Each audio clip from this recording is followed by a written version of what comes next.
Hi everyone, what's up? Today we're taking a look at Distributors, WDT Tools and Puck screens. And I could be wrong here, but each one of these tools was born out of an approach to brewing a better espresso, whereby you increase the efficiency of the extraction, and this should lead to a better tasting coffee. And there have been reliable tests done ascertaining whether they do affect the extraction or not, but it was originally from that practical standpoint of brewing a better tasting espresso that these tools were invented in the first place, as ironic as that might seem, because adding any more processes to brewing an espresso right now does kind of seem impractical. So I'm going to throw the science out the door right now, and I'm going to go back to where someone did recognize the advantage to brewing a better tasting coffee using these tools, and then blind taste an espresso side by side with and without to see whether it does make a taste difference, and if so, by how much. I'll also explain what each of these tools hopes to achieve. As I can tell you now, none of these tools were around in such frequency of use when I was a young barista. And this is not going to be a brand by brand comparison, but more of a layout of the tools that are available to us now. And before we jump straight in, don't forget to go ahead and distribute those likes and tamp down on the subscribe button, as it really does help our channel grow, and as always, we really do appreciate it. So with that, let's now start talking about distributors. Now, with more and more distributors being released all the time, I do come back to the owner coffee distributor, aka now the nucleus coffee distributor, as this was one of the first seen widely used commercially. Now, what a distributor does is use fins or bevels, depending on the design of the distributor, to evenly distribute the ground coffee, seen mostly in that top layer of the filter basket, removing any mounds, pits, cavities, or trenches, that is the unevenness in the layer of the grounds. And these layers, these are created from when your grinder grinds out originally into the basket, or from when you transferred those grounds from a dosing cup into the basket. And they do affect how pressure builds up in the espresso machine, and also how your espresso flows. Though there are those that dispute whether these distributor tools do any more effect than physical distribution does, whether that's palm knocking, tapping on the bench, or finger swiping. As well as the tools themselves not completely distributing all the grounds, but only creating a clean and even surface to tamp upon. But even in using a distributor tool, it does seem like the right kind of move towards improved consistency, especially between different baristas on a bar. It's quick to do, but it's also not that cumbersome to use at home. And I've even heard of people using these tools alone and then not having to tamp in the basket afterwards. As for most brands, these distributor tools are height adjustable, so you can also have them compacting onto the ground coffee too. As you place them in the basket, you just need to spin it. And adjusting the height also helps if you're using various doses.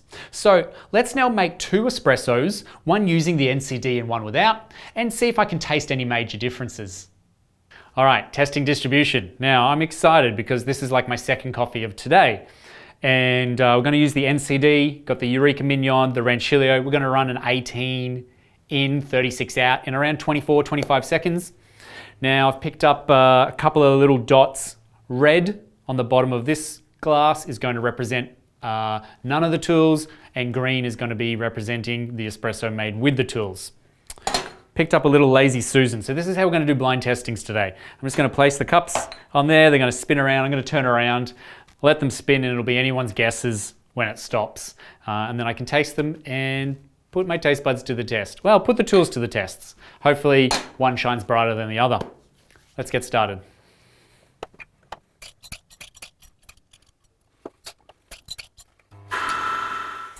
All right, so I'm going to make the distributed coffee first, and then follow that up quickly with the non-distributed coffee. Now, when it comes to making both of these espressos, because I'm single dosing out of a dosing cup, I'm just going to tap once on the bench just to settle the grounds out of the cup, and then I'll go straight to distribution and then tamping. And without the distribution, I'll tap once and then just go straight to tamping.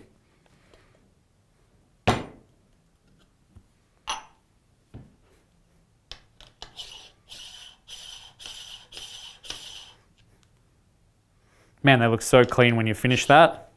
It's beautiful.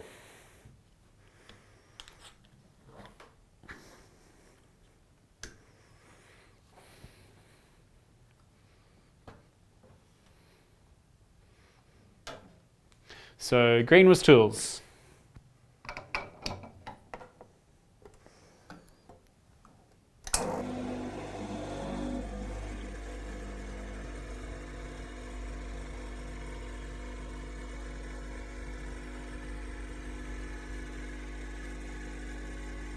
Cool, 25, 37 out. Nice.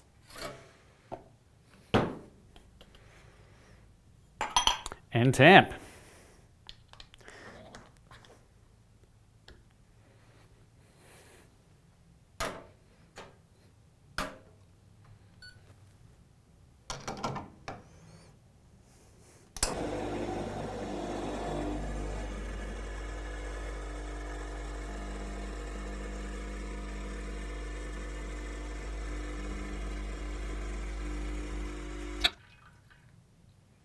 All right, albeit maybe a touch too fast, but that shouldn't too matter. We got, what was it? 26, 36. I'll just give these a quick stir, just so the cremas are a little bit more homogenized.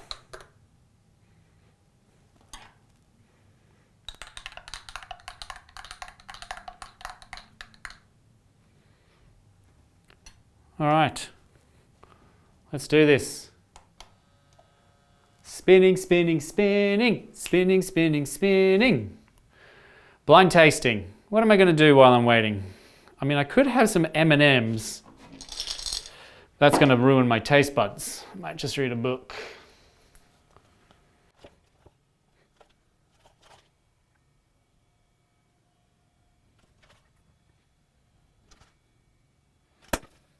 All right, I think that's about time because I have no idea.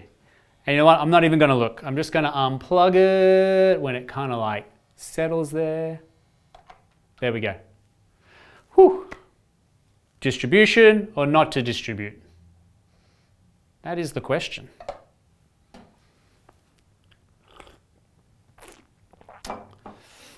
First coffee.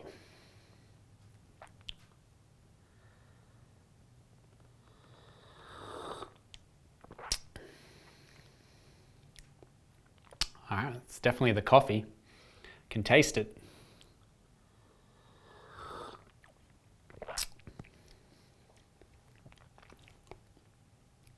But it's a bit runny. Maybe a bit astringent. I'm putting myself out there because if this is the distribution one, then all hell is breaking loose. I don't know. Just doesn't have a punch to it. It seems a little bit weak, very astringent even, not very. I'm going to hold back on the descriptors a little bit, but it's not very astringent, but it is somewhat astringent.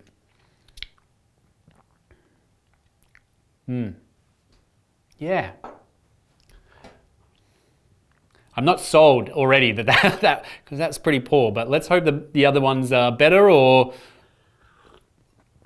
if not worse. All right, let's do this.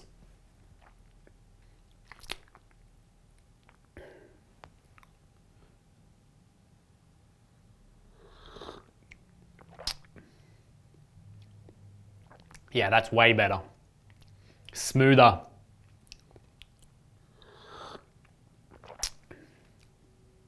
Much less astringent. It's a little bit like, I think they're actually all kind of like a little bit watery. It's not as viscous as I expected.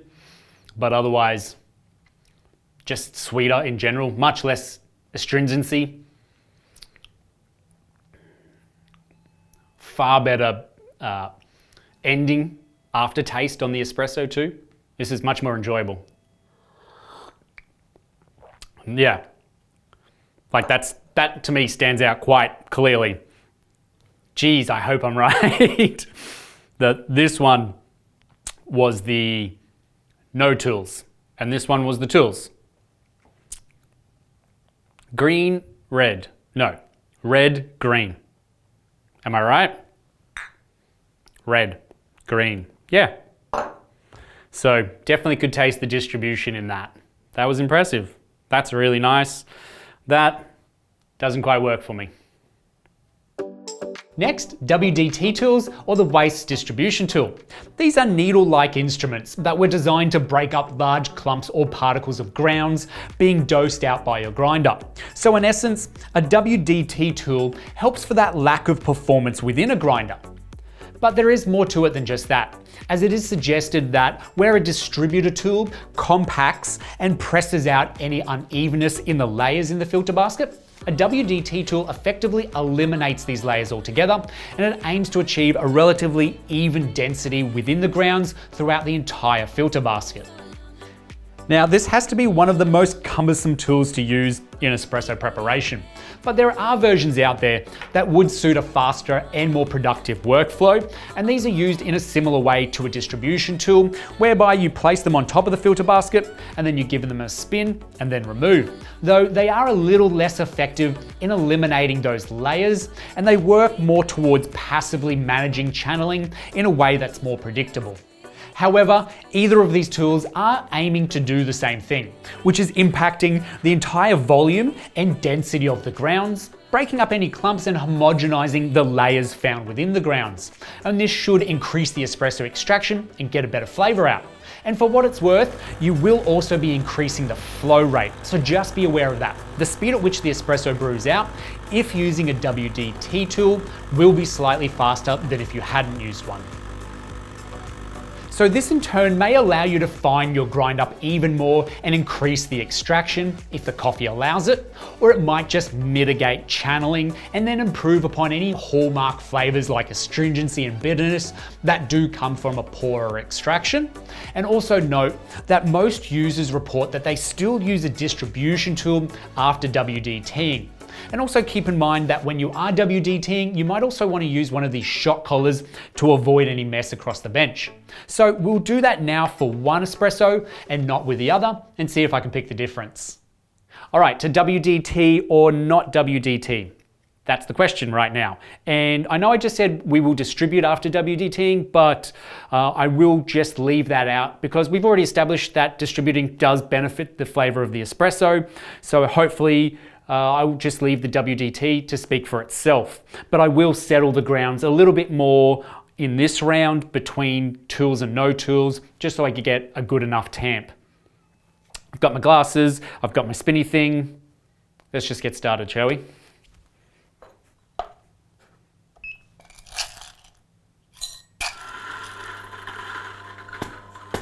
Now I will do the WDT first, because it takes a bit of time to do the WDTing, so I don't want the other espresso just to be sitting there. Come on. Have to put some more coffee into that.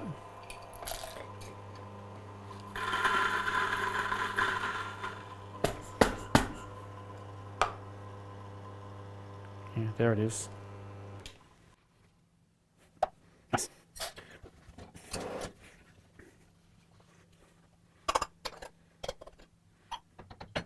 All right, here we go. Oh, where's my shot collar? That's going to help.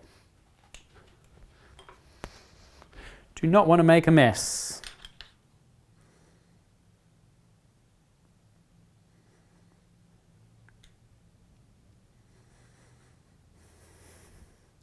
I gotta say, when WDTing, it absolutely visually, it just breaks up all those clumps and makes the grinds look like the grinder produces the most fluffiest grinds.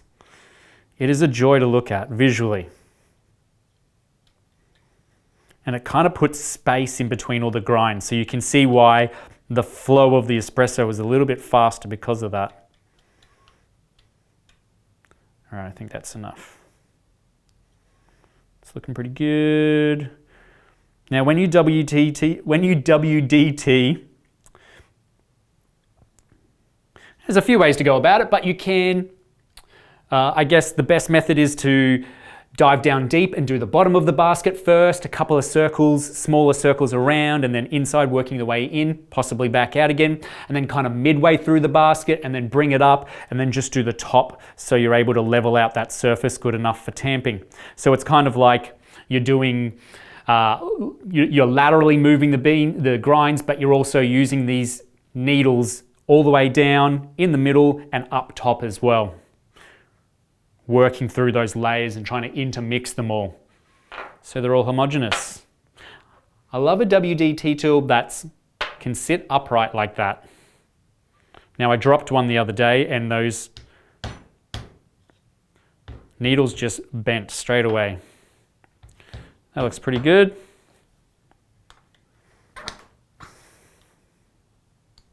Whew, pretty. Green.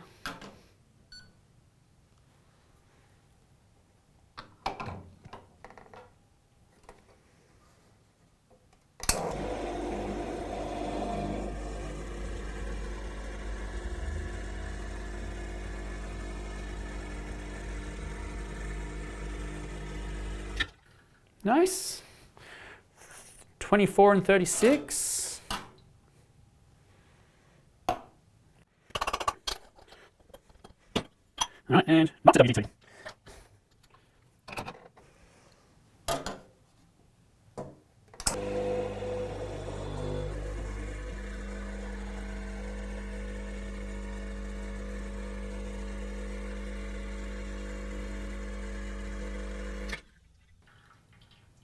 Just about exactly this, 24.36, beautiful, same numbers. I'm loving this. Hopefully this is close, but anyway, we'll see. Give them a stir, because that helped last time visually.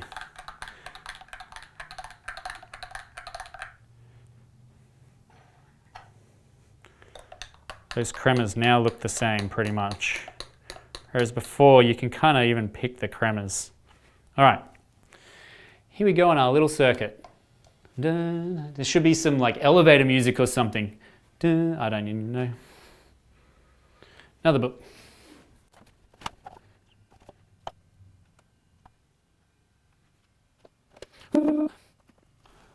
How we doing?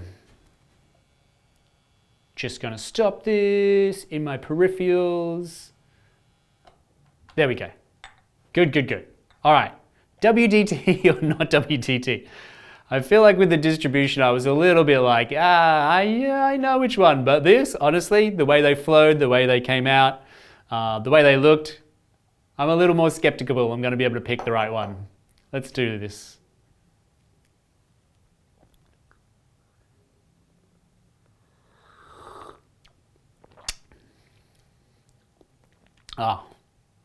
It's delicious.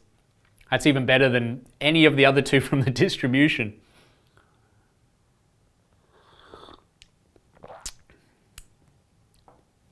Yeah, it's nice.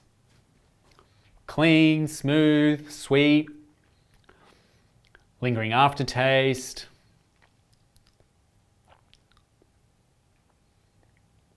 Nothing in it's making me feel like it shouldn't be a good espresso.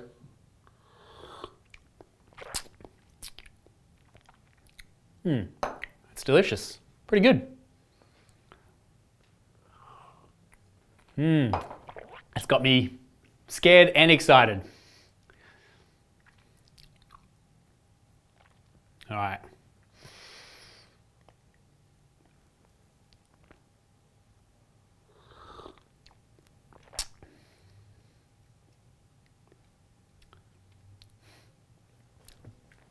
Brighter.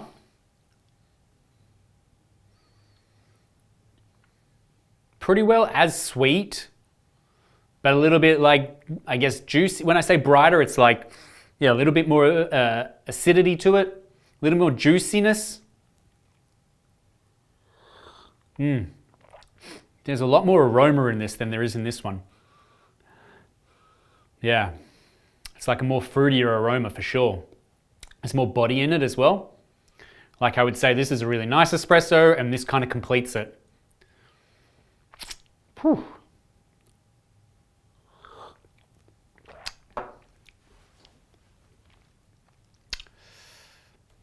Yeah, it's a tough one. Or not, maybe. Now this one's definitely more juicier. I'll just try this one more time because I'm not quite certain.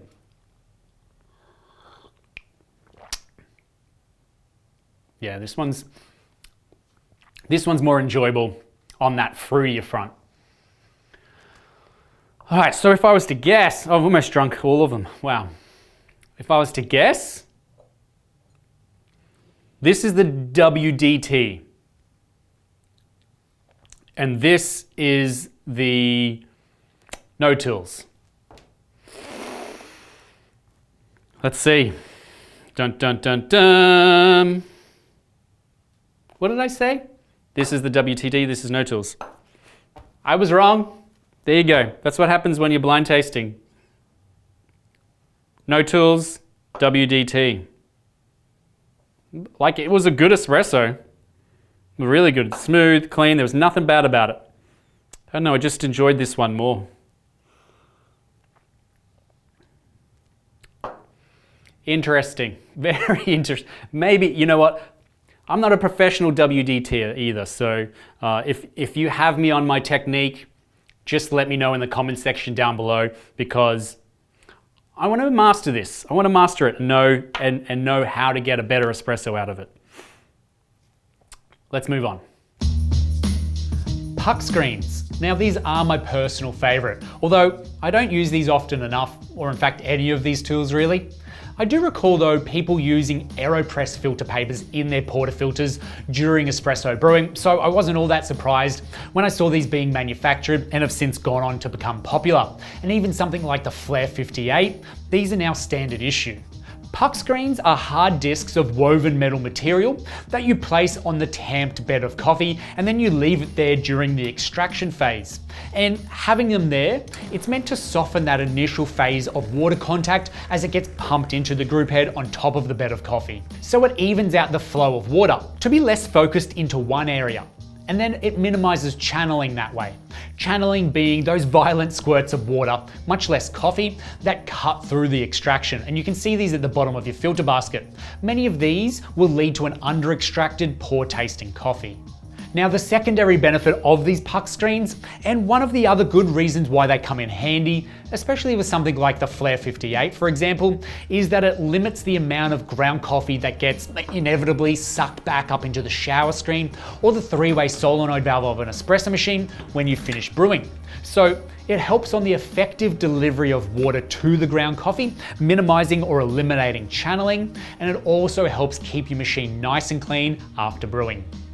But where WDT tools may speed your shot up through evenness throughout the puck, using a puck screen is reported to slow your shot down, with added resistance for the path of water and also additional compaction of that ground coffee being pressed down under the puck screen under pressure throughout the brewing process.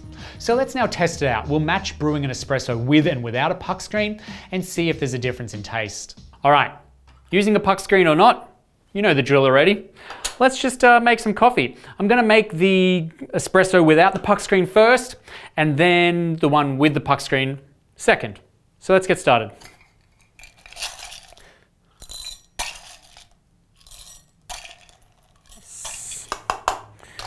I'll just distribute like I normally do. 2, 2, 2. Oh, there we go. Even it out a little bit. Tamp, and we're rolling. Red.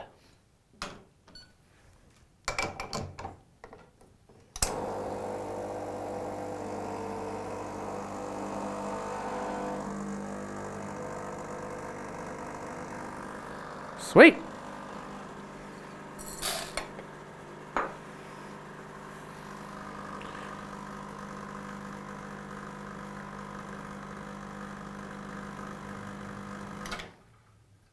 All right, a little bit faster, 23:36, but that's okay, that's okay.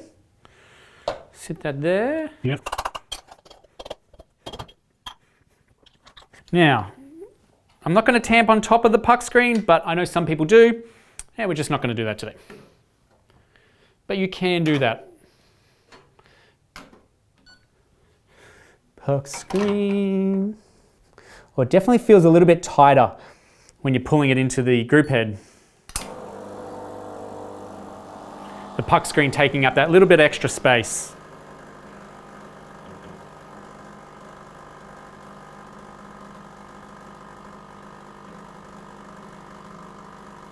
Nice.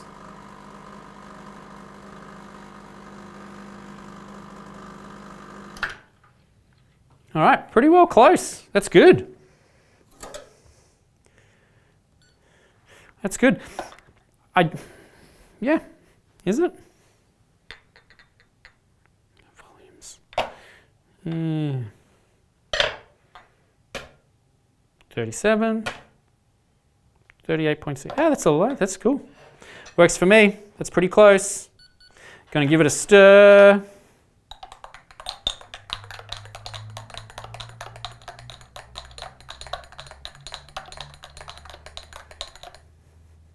That's a good enough stir. Man, I gotta say it looks like there's more in the puck screen. That crema is like really foamy with the puck screen. So on top, the crema looks pretty simple. It's pretty similar though. So I'm not gonna look at them when I come back again. Hopefully I can guess which one's which. Oh, like I'll let you know what the flavor is like too, I suppose.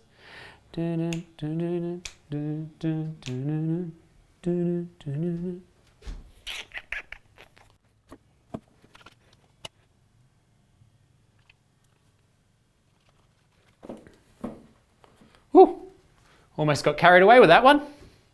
That's a good book. One more rotation. Done. All right. Whew, puck screen and no puck screen.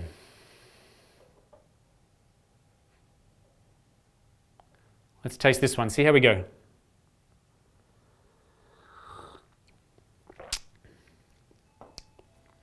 Oh, wow. It's pretty yummy. I'd almost say straight away that this was the one that I just distribute with my hand again. It tastes very similar to the last one, except there's a funny little aftertaste on this. Yeah, that's all right.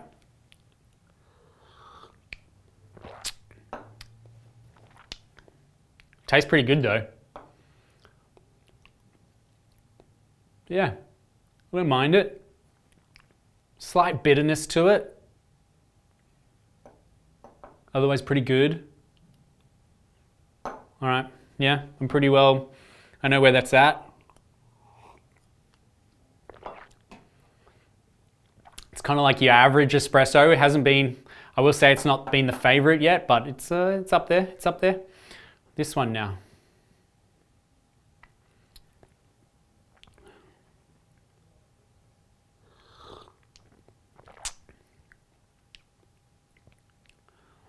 Wow, that's delicious. That's much better than this one. Oh, just by the way,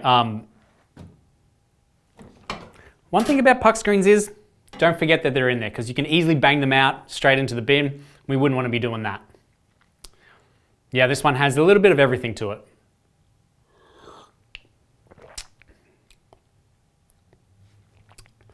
This one is better than that one, just by margins. It just kind of has more sweetness, more acidity, more body, more lingering aftertaste. This one was just lacking that with that little, with that extra hint of bitterness to it. This one seemed pretty good. Now, I'm not selling out on the puck screens. Well, I'm not trashing them, but I would say just in terms of what I'm tasting here, I feel like the better one is the one that I made. I'm going with my gut feeling that this was the one that was at the puck screen and this was with the puck screen. And I would suggest it's just because I'm more familiar with this one and this seems just that little bit off on what I would suggest is a normal espresso. But also in saying that, there probably comes some experience with puck screens where you learn to dial in with the puck screen, whereas this is just like throwing the puck screen in there and almost hoping for the good. I mean, the espressos ran the same, but yeah, this just tastes that little bit different to me. Whew, I hope I'm right. I hope I'm right. So this is puck screen. This is no puck screen. This is my favorite. Let's see what we got. Yeah, I was right that time. No puck screen, puck screen. That's not to say the puck screens don't work. Because I can tell you there's literally no grounds. There's no grounds on top of that shower screen. So there is a huge benefit to that.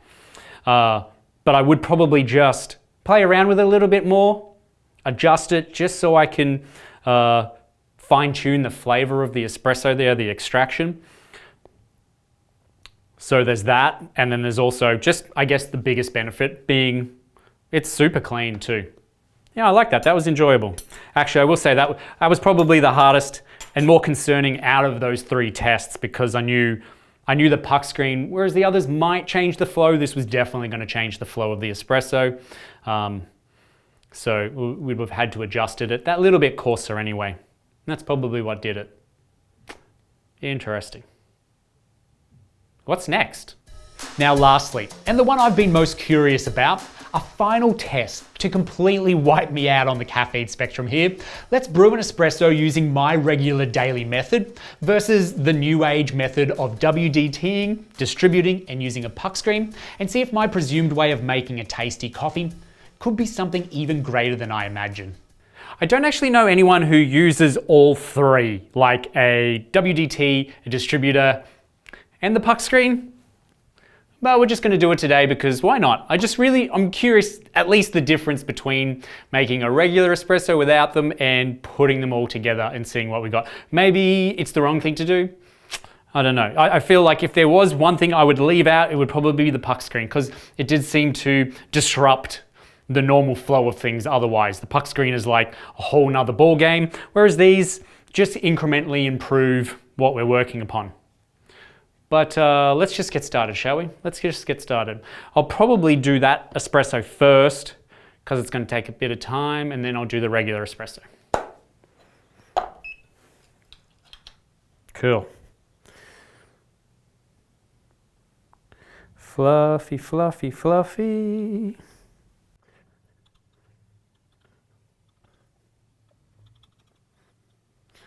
I'm working this coffee bed.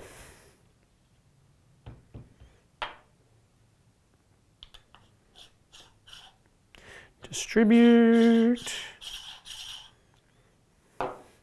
I know. Some of you out there are just going to be like, where's my coffee already? I've walked away. I'm not going to wait 5 minutes for my coffee. I think for the most part, this is definitely a home thing. I don't think anybody in a cafe scenario is definitely not using the puck screens. But in a cafe scenario, you might use the WDTs, distributors.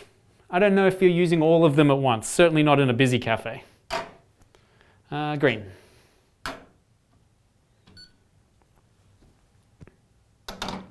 Let's see what this gives us.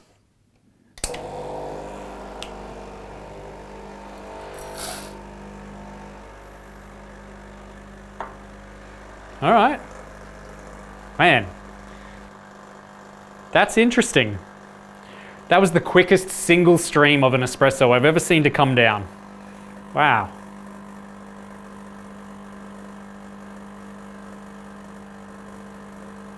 And it's running on time. All right. 36. 27:36. Ooh, it's going to be hard to beat. I'm impressed. There we go. That's the puck screen, nice and clean.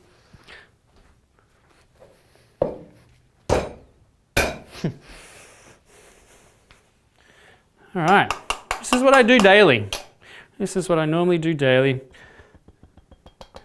Nice distribution all the way around. Couple of taps here, couple of taps there. Make a symphony.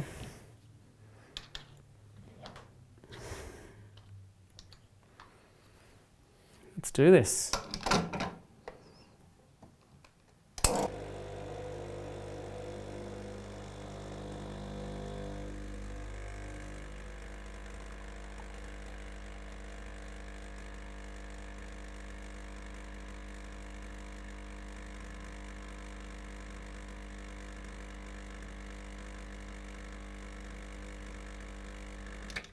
All right. It's a bit of a longer espresso this was. This ran beautiful, this ran fast, this ran a little bit slow, but I'm gonna give them a stir anyway, give them a taste. I'm really curious about the espresso with all the tools. That seemed to just run magically. All right. Cue the music. Do your thing.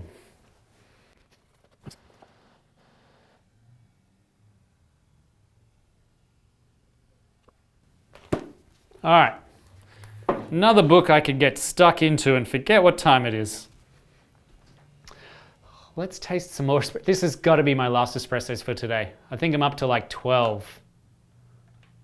Cool. All right. Let's taste these espressos. More water. Water's good when drinking coffee. Cheers.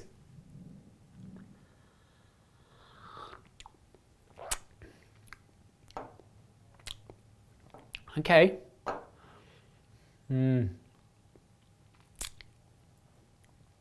Straight off the bat, I would say this is the one I made because it ran a little bit longer, a little bit slower. So I feel like there's that bitterness, that harshness to it. Doesn't taste quite as juicy or fruity, which are generally hallmarks to a coffee that you extract a little bit longer than you want to. Kind of all that sweetness and fruitiness is drawn out or balanced up with the bitterness. Nice body though. Yeah, I'm pretty sold on this already being the one that I brewed first. Second, without the tools. All right, let's taste this one. Hopefully this one's just going to blow my mind, or at least be good enough to know that it's definitely the tools that this one was made on.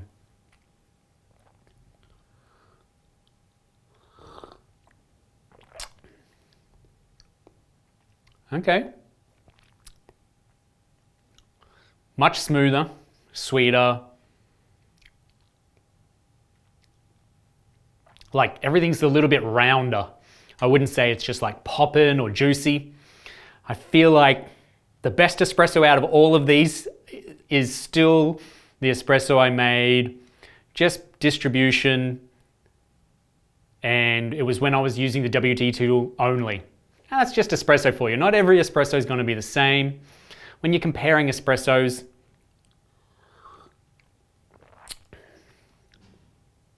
it can be completely random sometimes, but that is enjoyable. But again, I wouldn't say it's my most favorite yet. It's really smooth though, really round. There's no negative taints to this espresso. Yeah, I'd say that for sure. Very enjoyable. There you go. What do you reckon? I reckon this is definitely the tools and this is definitely the not. I know, this just stood out to me quite easily. Yeah. No tools, tools. That was interesting.